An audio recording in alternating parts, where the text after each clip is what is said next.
Foreign లో job ఇప్పిస్తామని చెప్పి ఎవరైనా మిమ్మల్ని కాంటాక్ట్ అయ్యారా? ఫారెన్ లో జాబ్ ఆఫర్ ఉందని ఏదైనా సోషల్ మీడియా యాప్ లో మీకు మెసేజ్ వచ్చిందా? ఇలాంటివి మీరు గుడ్డిగా నమ్మినట్లయితే మీ ఇంట్లో కూడా ఒక సైబర్ బానిస తయారైనట్లే. ఉద్యోగం ఇప్పిస్తామని నమ్మించి హై ప్యాకేజ్ శాలరీ ఆశ చూపించి మయన్మార్, థాయిలాండ్, కంబోడియా వంటి దేశాలకు చట్ట వ్యతిరేకంగా వారిని తరలించి వారి చేత బలవంతంగా సైబర్ నేరాలు చేయిస్తున్నారు. అటువంటి సైబర్ బానిసత్వానికి గురై వారు ఎదుర్కొన్న ఇబ్బందులను వారి మాటల్లోనే తెలుసుకుందాం.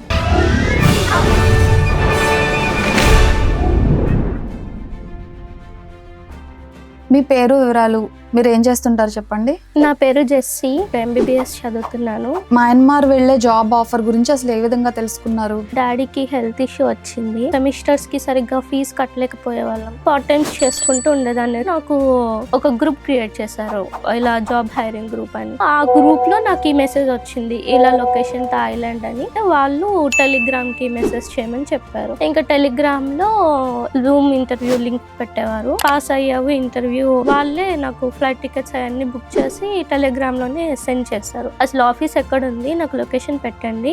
అలా పెట్టడం కుదరదు, నేను పికప్ చేసుకుంటారు అని చెప్పారు.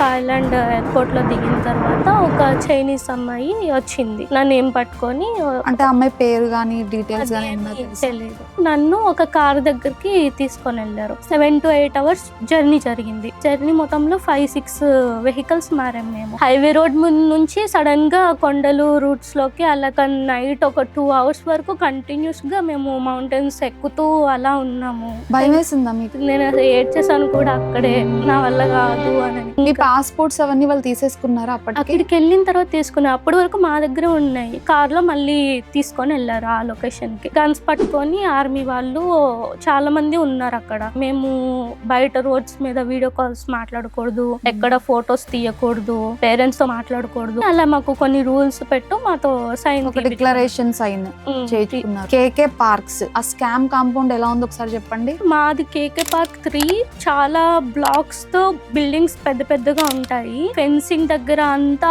ఆర్మీ వాళ్ళు గన్స్ వేసుకొని తిరుగుతూ ఉండేవాళ్ళు. ఎవరైనా ఎప్పుడైనా ఎస్కేప్ అయి వెళ్ళడానికి ట్రై చేయడం గానీ, ఎవరైనా నేను ఇక్కడ నుంచి వెళ్ళిపోతాను గొడవ చేయడం గానీ, ఇలాంటివి ఏమన్నా చూసారా? అలా అన్న వాళ్ళకి పనిష్మెంట్స్ ఇచ్చేవాళ్ళు, డార్క్ రూమ్ లో వేసేసేవాళ్ళు, కొట్టడం గానీ, అక్కడ కొట్టేవారంట, ఫుడ్ కూడా పెట్టేవారు కాదంట. మీకు ఏ విధమైన ట్రైనింగ్ ఇచ్చారు?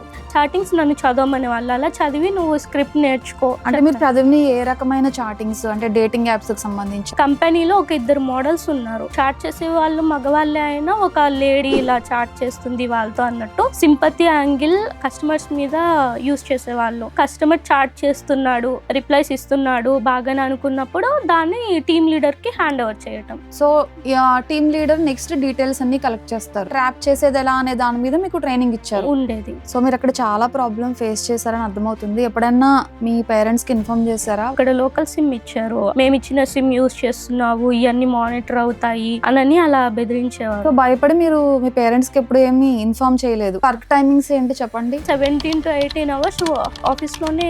US పీపుల్ తో చాటింగ్ జరిగేది కాబట్టి మాకు నైట్ 9 కి అలా స్టార్ట్ అయ్యేది work. So main target victims వచ్చేసి US పీపుల్.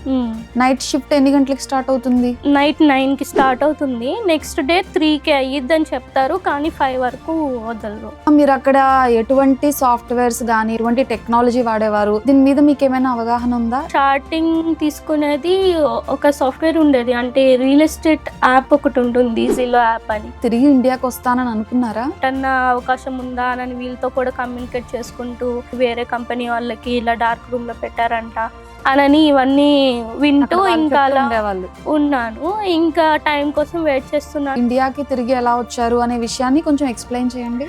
అక్కడ రైడ్ జరిగినప్పుడు నేను ఆ ఫెన్సింగ్ గేట్స్ అవన్నీ దాటుకొని నేను ఒక్కదాన్ని బయటకు వచ్చేసాను. ట్రక్ ఎక్కి నాతో పాటు ఇంకా ఆ ట్రక్ లో ఉన్న వాళ్ళు మేము కూడా ఇండియన్సే, ఇండియాకి వెళ్ళిపోతాము అనుకుంటూ నాతో పాటు జాయిన్ అయ్యారు. మయన్మార్ లో ఒక లోకల్ సిటీ దగ్గరికి వెళ్ళాము. గూగుల్లో నుంచి ఇండియన్ ఎంబసీ నెంబర్ తీసుకొని నేను ఇండియన్ ఎంబసీకి కాల్ చేశాను. లోకల్ పోలీస్ వాళ్ళు మమ్మల్ని మయన్మార్ ఆర్మీ క్యాంప్ లో ఉంచారు. 1 month ఉన్నాం. క్యాంప్ లో కూడా చాలా ఇబ్బంది. ఆ క్యాంప్ లో ఉన్న వాళ్ళు డేకి ఒక 2 times ఫుడ్ ఇచ్చేవారు, కానీ అస్సలు మనుషులు తినడానికే ఉండేది కాదు అది.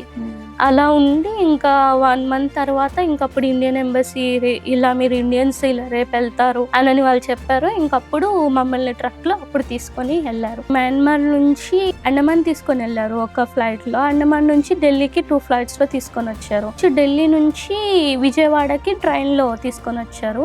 విజయవాడ స్టేషన్ రైల్వే స్టేషన్ దగ్గర మమ్మీ డాడీ వాళ్ళు వచ్చి పికప్ చేసుకున్నారు. సో మీకు ఇంట్లో ఉన్న ప్రాబ్లమ్స్ వల్ల ఈ జాబ్ ఆఫర్ కి మీరు యాక్సెప్ట్ చేసి మయన్మార్ వెళ్లాల్సి వచ్చింది. చాలా స్ట్రెస్ ఫేస్ చేశారు, కానీ మీలో చాలా ధైర్యం కూడా ఉంది. బికాజ్ ఆ రైడ్ జరుగుతున్నప్పుడు మీరు ఒక్కరే బయటకు వచ్చేసారు కదా. సో అప్పుడు నాకు చాలా కరేజియస్ గా అనిపించింది మీరు చెప్పింది. ఫారెన్ లో MBBS చదువుతూ ఫీజు కట్టలేక టెలిగ్రామ్ లో జాబ్ ఆఫర్ ను నమ్మి మయన్మార్కు వెళ్లి మోసపోయిన జెస్సీ యొక్క అనుభవాలు మనందరికీ ఒక మేలుకొలుపు. ఇటువంటి నేరాలకు గురి కాకుండా ఉండాలంటే సోషల్ మీడియా యాప్స్ లో వచ్చే ఫేక్ జాబ్ ఆఫర్స్ పట్ల అప్రమత్తంగా ఉండండి. మన జాగ్రత్తే మన రక్షణ.